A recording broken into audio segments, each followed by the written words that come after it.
En Amérique, la violence politique a toujours signifié l'assassinat. La nation issue de la Révolution n'ignore pas la violence politique. Plusieurs dirigeants ont été tués lors d'événements qui ont bouleversé le pays. Des radicaux de gauche aux populistes, et même des figures respectées des deux camps politiques. La liste est plus longue que vous le pensez, et ils ont laissé des cicatrices qui ont changé le pays. Aujourd'hui dans The Infographics Show, nous explorons l'histoire des assassinats politiques aux États-Unis. Numéro 10. Le 1er novembre 1950, le président Harry Truman est entré dans la roseraie de la Maison Blanche pour présider une cérémonie de la médaille d'honneur. À midi, il était à la Blair House, sa résidence temporaire durant la rénovation de la Maison Blanche, déjeunant avec la première dame Bess. Ensuite, Truman s'est retiré dans une chambre, a ouvert une fenêtre pour profiter d'une brise fraîche et s'est installé pour sa sieste quotidienne. Pour Truman, la journée avait été ordinaire, mais tout allait changer. L'officier de police Leslie Koffeltz gardait la Blair House quand Griselio Torresola, nationaliste portoricain de 25 ans, s'est approché de la guérite, armé d'un Luger allemand. Torresola n'était pas seul. Son complice Oscar Collazo avait un Walter P38. Leurs différends concernaient les États-Unis, pas Truman personnellement. Il voulait l'indépendance de Porto Rico, furieux que les jeunes de l'île soient bien enrôlés pour combattre en Corée, tandis que leur patrie sombrait davantage dans la pauvreté. Leur plan manquait de professionnalisme. Ils n'ont décidé d'assassiner Truman pour attirer l'attention sur leur cause que quelques jours avant. Ils ont acheté des armes, pris un train pour Washington et sont arrivés sans savoir quoi faire.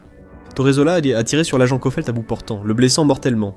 Ensuite, il a tiré sur un agent en civil, le touchant également. Le chaos a éclaté. Un autre policier a reçu une balle dans le genou, l'os est brisé. Les coups de feu ont attiré les agents des services secrets, qui ont surgi de la Blair House et ont riposté. La vitrine d'une pharmacie a explosé. Les balles ricochaient sur les clôtures. Les passants cherchaient un abri. Surpris par la fusillade en bas, Truman a commis l'erreur de débutant de regarder par la fenêtre. Il aurait été une cible facile si un tireur avait levé les yeux. Quelqu'un a crié au président de se baisser. Truman s'exécuta, sauvant probablement sa vie. Palazzo a été touché à la poitrine et s'est effondré sur les marches de la Blair House. Keffeldt, grièvement blessé, s'est appuyé contre la guérite et a tiré avec son arme de service. Sa balle a touché Torresola à la tête, le tuant sur le coup. La plus grande fusillade des services secrets a duré seulement 20 secondes, avec 27 tirs. Koffeltz s'est décédé de ses blessures, et Collazo, condamné à mort, a vu sa peine commuée à la perpétuité par Truman. En 1979, Jimmy Carter a commué la peine à la durée purgée. Collazo a été libéré sur parole et a été retourné à Porto Rico. Bon, passons maintenant à un meurtre accompagné d'une bonne vieille conspiration. Numéro 9. En 1933, le maire de Chicago, Anton Chermak, n'était pas proche du milieu criminel. Immigrant tchèque, arrivé sans rien en Amérique, il a monté les rangs du Parti démocrate jusqu'à diriger pendant la Grande Dépression. C'était une époque où le désespoir alimentait le crime et la contrebande d'alcool. Chicago était une ville dangereuse à cette époque. 4 ans plus tôt, le massacre de la Saint-Valentin avait laissé 7 gangsters morts, abattus par des hommes déguisés en policiers. Aucune condamnation, mais la plupart des soupçons visèrent le gang d'Al Capone à Chicago. Chermak a juré de nettoyer la mairie et de s'attaquer à la corruption politique, ce qui lui a valu de très puissants ennemis. C'est pourquoi Chermak s'est rendu à Miami pour rencontrer le président Franklin D. Roosevelt, qui revenait tout juste d'un voyage de pêche aux Bahamas. Chermak sollicitait une aide fédérale et des financements pour sa mission. Ce soir-là, Roosevelt s'est tenu à l'arrière de sa décapotable et a prononcé un court discours devant la foule, alors qu'il saluait les dignitaires, dont Chermak, des coups de feu ont retenti. Giuseppe Zangara, dans la foule, a tiré 5 fois. Il a raté Roosevelt, mais une balle allait atteindre Chermak au poumon et 4 passants ont aussi été blessés. Zangara, immigré italien, fut aussitôt plaqué au sol. Il affirma n'avoir aucune rancune personnelle contre Roosevelt. « J'aime bien Roosevelt, mais pas les présidents », a-t-il lancé, ajoutant que tous les dirigeants devraient être tués. Chermak était mort 3 semaines plus tard. Les récits divergent quant à ses derniers mots. Il aurait dit à Roosevelt « Je suis content que ce soit moi », ou bien « Le pays a besoin de vous ». Zangara a été exécuté sur la chaise électrique de Floride, Old Sparky, 1 mois après la fusillade, 2300 volts l'ayant tué. Les théories entourant la fusillade se sont rapidement répandues. Pourquoi un vagabond italien, venant du pays de la mafia, sans raison politique précise, aurait-il ciblé Roosevelt? Le rapport officiel affirme que Zangara visait Roosevelt, mais des rumeurs disent que la guerre de Chermak contre la mafia et les corrompus aurait pu sceller son sort. Comme vous allez le voir, les assassinats en Amérique sont rarement simples. Numéro 8. Le démocrate Huey Long, 40e gouverneur de la Louisiane de 1928 à 1932, était tout sauf un homme sans controverse. On l'a traité de populiste radical de gauche ou de démagogue fasciste, surtout à cause des médias. Mais Long différait des autres politiciens. Il a grandi dans la Louisiane rurale et pauvre, a travaillé comme représentant itinérant, puis s'est tourné vers le droit et la politique. Il savait attirer la foule, s'est insurgé contre l'inégalité, et a accusé une oligarchie secrète de contrôler la politique étrangère des États-Unis. Il a réclamé plus d'impôts pour les riches, et la redistribution des richesses. Ses opposants l'ont traité de futur dictateur et de populiste cherchant le pouvoir pour lui et ses proches. En tant que gouverneur, il a effectivement centralisé l'autorité, gouvernant avec ce que beaucoup décrivaient comme une main de fer. Pour ses partisans, surtout les pauvres de Louisiane durant la Grande Dépression, il était un véritable héros. Il ne faisait pas confiance aux banques ni à Washington, il faisait confiance à Long. Au milieu des années 1930, alors qu'il se préparait à se présenter à la présidence en 1936, Franklin Roosevelt a admis qu'il craignait Long plus que quiconque, un homme capable de diviser le Parti démocrate. Il avait conquis beaucoup d'Américains, mais cela ne s'est pas bien terminé. En 1935, des rumeurs disaient que Long ne vivrait pas longtemps. Il disait avoir subi des incendies criminels et des fusillades en voiture, et craignait l'enlèvement de sa famille. Qu'il est exagéré ou non reste un sujet de débat. Gregory Davis, adjoint du shérif en Louisiane, a déclaré avoir découvert un club secret d'assassins composé de médecins, hommes d'affaires et avocats complotant contre Long. Mais il n'existe aucune preuve solide que cela soit vrai. Le 8 septembre 1935, Long était au Capitole de Louisiane à Bâton Rouge pour une session législative spéciale. Le docteur Carl Weiss s'est approché dans le couloir et lui a tiré dans l'abdomen. Les broyeurs de crâne, gardes du corps de Long, ont tiré et tué Weiss sur le coup. Long est décédé 2 jours plus tard à l'hôpital. Ses derniers mots. « Mon Dieu, ne me laisse pas mourir, j'ai tant à faire !» Les raisons des actes de Weiss restent floues. La version officielle est qu'il cherchait à se venger parce que Long manœuvrait pour évincer le beau-père de Weiss, le juge Benjamin Pavé. Mais Long avait de nombreux ennemis politiques, magnates du pétrole, banquiers, juges et propriétaires de médias, dont beaucoup le méprisaient.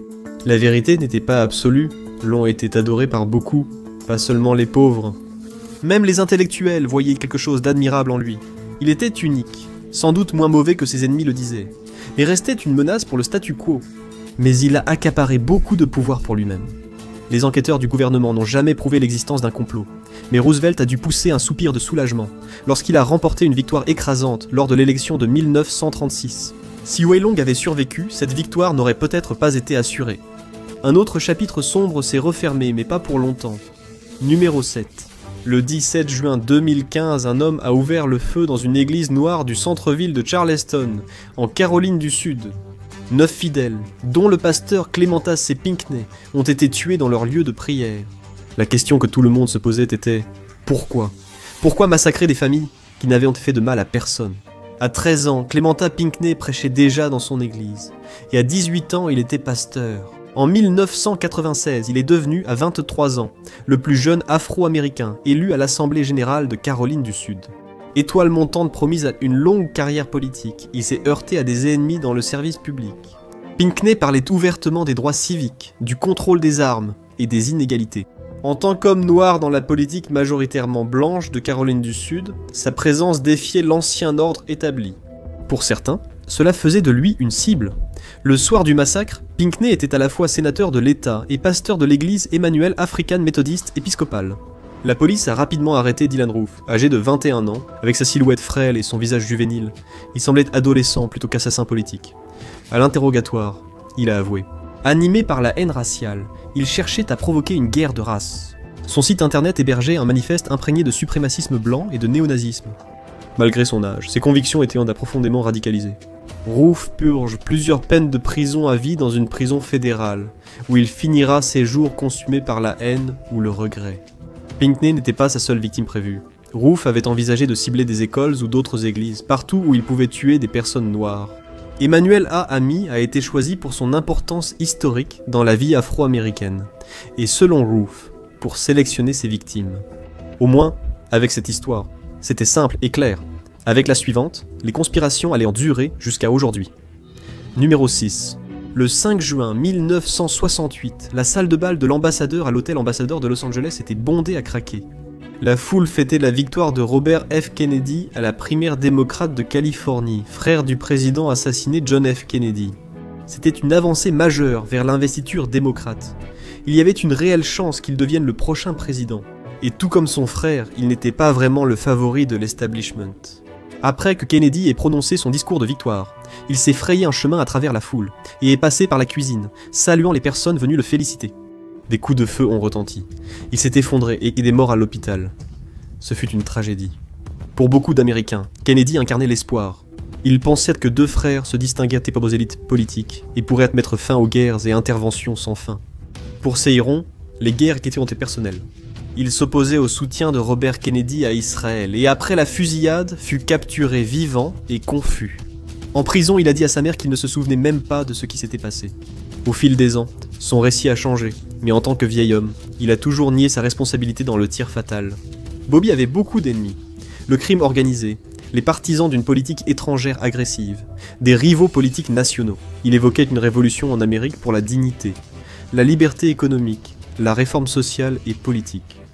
Pour beaucoup, cette rhétorique semblait authentique. Les idéaux élevés peuvent être dangereux, et selon l'histoire, ils inspirent autant la suspicion que l'espoir. Numéro 5. Le 21 février 1965, 500 partisans de Malcolm X se sont réunis dans la salle de bal Audubon, à Harlem, pour l'écouter. Figure clivante, il était vu comme une voix courageuse pour les Afro-Américains, mais d'autres trouvaient de sa rhétorique dangereuse.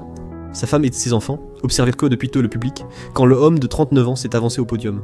Il avait rompu avec la nation de l'islam l'année précédente, et son message évoluait vers une lutte internationale plus large pour les droits de l'homme.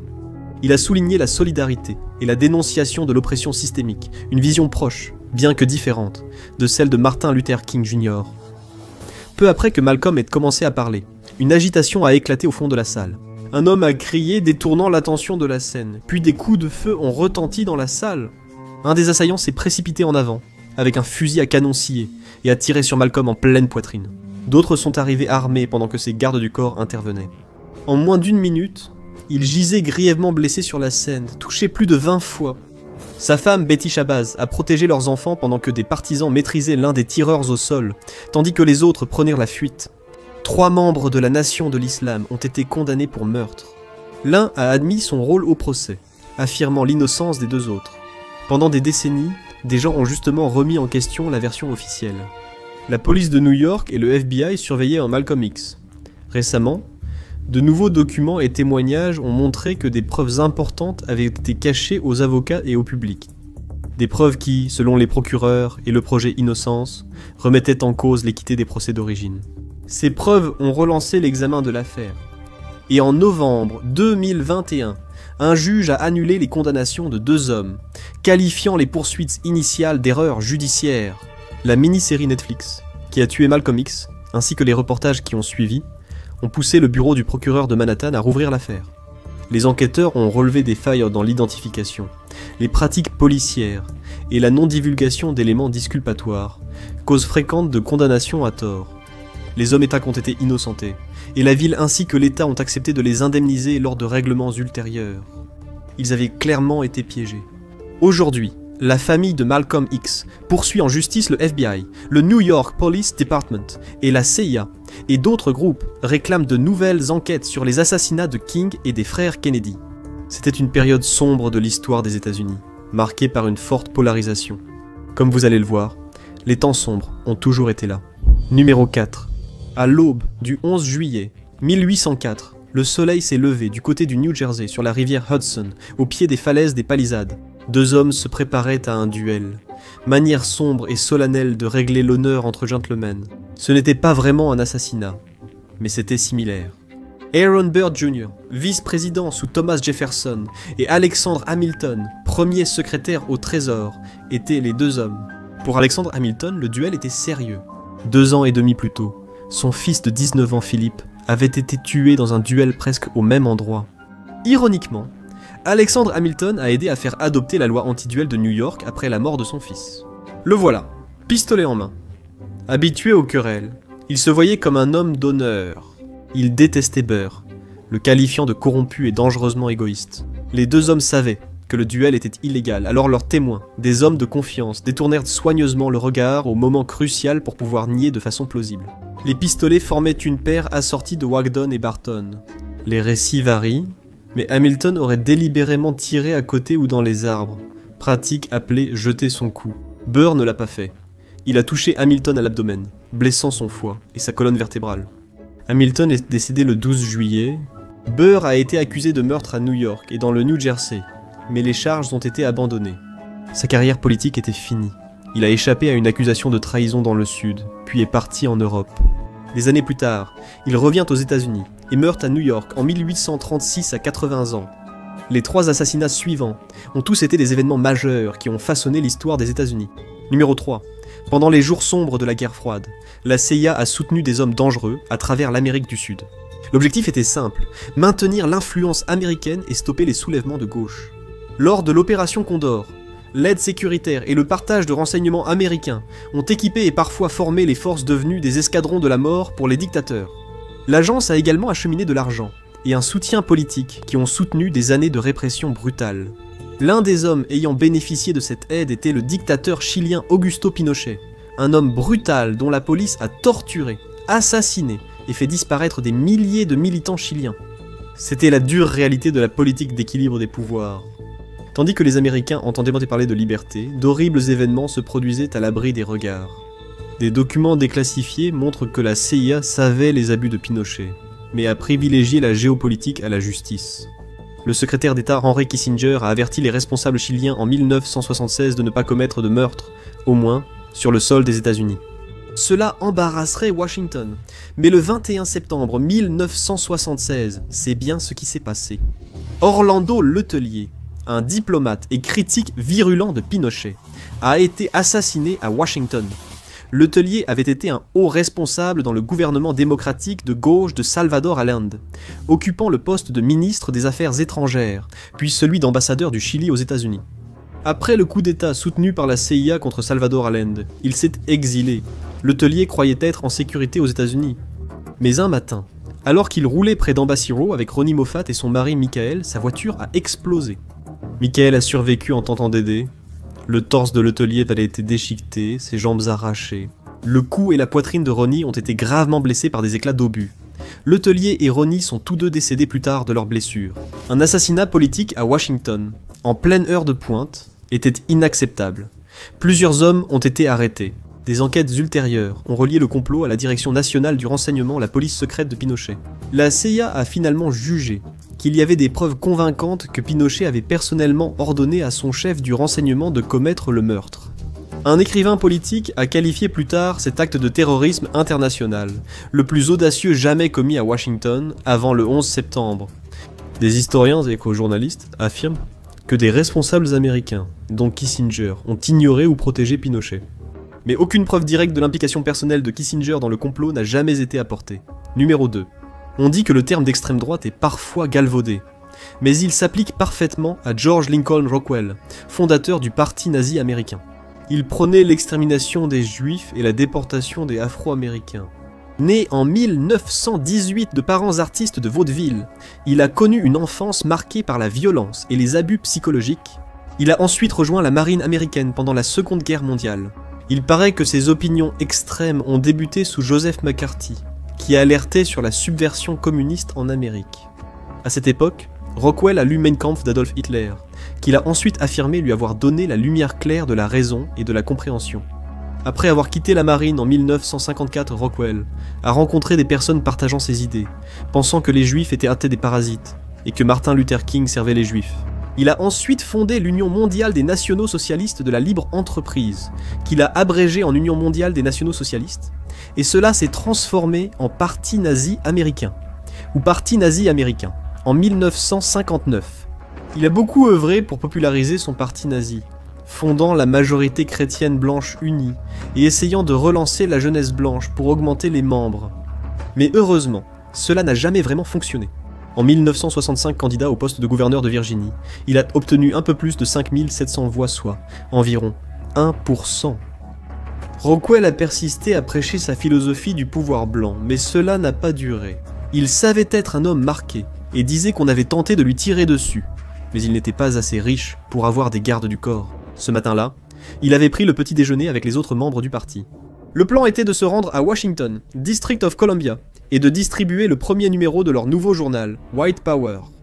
Le groupe a quitté le quartier général à Arlington vers midi, mais Rockwell s'est arrêté dans une laverie proche. À l'intérieur, il a dit qu'il avait oublié quelque chose, puis il est retourné à sa voiture.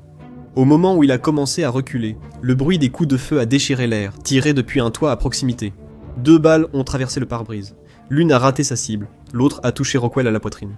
Il a rampé hors de la voiture, a désigné le toit de la laverie, puis s'est effondré et est mort en quelques minutes. C'était une grande nouvelle. Son père n'était pas surpris et a dit « Je pense qu'il aurait voulu se débarrasser de tout ce bazar nazi. » Il craignait davantage ces hommes que les autres ne le redoutaient. Les avis étaient dits partagés. Certains ont applaudi. Certains ont affirmé qu'aucune opinion ne justifie la violence. Les groupes juifs ont condamné le meurtre. Les groupes néo-nazis mondiaux étaient furieux. Mais qui en était responsable ? Apparemment, le père de Rockwell avait vu juste John Patler, ancien marine américain et ex-chef de la propagande de Rockwell, avait rejoint le Parti national-socialiste américain en 1960. Apparemment, Patler, étant d'origine grecque, avait quelques problèmes avec les puristes de la théorie de la race supérieure. On disait aussi qu'il causait des problèmes, formait des clans et était dur avec ses opposants. Patler adorait Rockwell et lui restait fidèle, mais Rockwell pensait devoir le laisser partir à cause de trop de problèmes. Un psychiatre a déclaré plus tard que l'adoration de Patler relevait d'une homosexualité refoulée, ce qui a contrarié de nombreux partisans de Rockwell. Patler a été condamné à 20 ans, mais libéré en 1975 après le syndrome d'immunodéficience acquise. Il a reçu 6 ans de plus pour possession de cannabis et non-respect de sa liberté conditionnelle. En 2012, son fils a déclaré que Patler regrettait son passé et aurait préféré soutenir Martin Luther King Jr., tandis que d'autres affirment qu'il n'a jamais changé. En 2017, il a encore été affirmé qu'il soutenait les marches suprémacistes blanches. Numéro 1. Le 27 novembre 1978, Dianne Feinstein, alors présidente du conseil des superviseurs de San Francisco, a réuni le personnel à l'hôtel de ville. En pleurs, elle leur a annoncé que le maire George Moscone et le superviseur Harvey Milk avaient été tués. L'assassin était un ancien policier et pompier devenu superviseur municipal, Daniel James White. Un mois avant les meurtres, il avait quitté le conseil puis tenté de reprendre son poste. Il disait que son salaire de 9 600 $ par an, équivalent aujourd'hui à 50 000 $, ne suffisait pas pour sa famille. Moscone avait envisagé de le réintégrer, mais ses conseillers s'y sont opposés. La démission devait être maintenue. White était furieux. Le jour des meurtres, il a fait passer en contrebande un revolver 38 à l'hôtel de ville en évitant les détecteurs, et en passant par une fenêtre. Il est entré dans le bureau de Moscone, et alors que le maire allumait une cigarette, White lui a tiré dessus à bout portant dans la poitrine et la tête. Il a laissé une femme et 4 enfants. White s'est ensuite approché de Milk et d'un autre superviseur, l'a invité dans son ancien bureau, a bloqué la porte et tiré. Il a tiré sur Milk au poignet, à la poitrine, à la tête, puis s'est agenouillé pour lui tirer une dernière balle en plein visage. White est allé au restaurant, a appelé sa femme pour tout lui dire, puis s'est rendu à la police. Harvey Milk n'était pas seulement un superviseur. Premier élu ouvertement homosexuel aux États-Unis, il est devenu un héros pour beaucoup, défendant les droits de l'homme, les causes ouvrières et luttant contre la discrimination. Il s'est opposé au harcèlement et à la violence, et était admiré des progressistes du pays. Dans les années 1970, une grande partie de l'Amérique jugeait l'homosexualité inacceptable. Milk avait reçu des menaces de mort et était considéré comme une cible. Les motivations de White restaient obscures. Ses avocats ont affirmé qu'il souffrait de dépression, en partie à cause de la consommation de Twinkies, une défense appelée « défense Twinkie ». La partie sur les Twinkies n'était finalement pas si importante. Le procès a souligné sa capacité réduite et, étonnamment, le jury l'a reconnu coupable d'homicide volontaire plutôt que de meurtre. Le verdict a provoqué des émeutes. White a purgé un peu plus de 5 ans, mais 18 mois après sa libération, sa dépression a eu raison de lui. Les États-Unis ont connu de nombreux assassinats politiques. Mais qu'en est-il de l'autre côté ? Regardez l'histoire folle mais vraie d'un assassin réel pour entendre ce récit choquant, ou cliquez plutôt sur cette vidéo.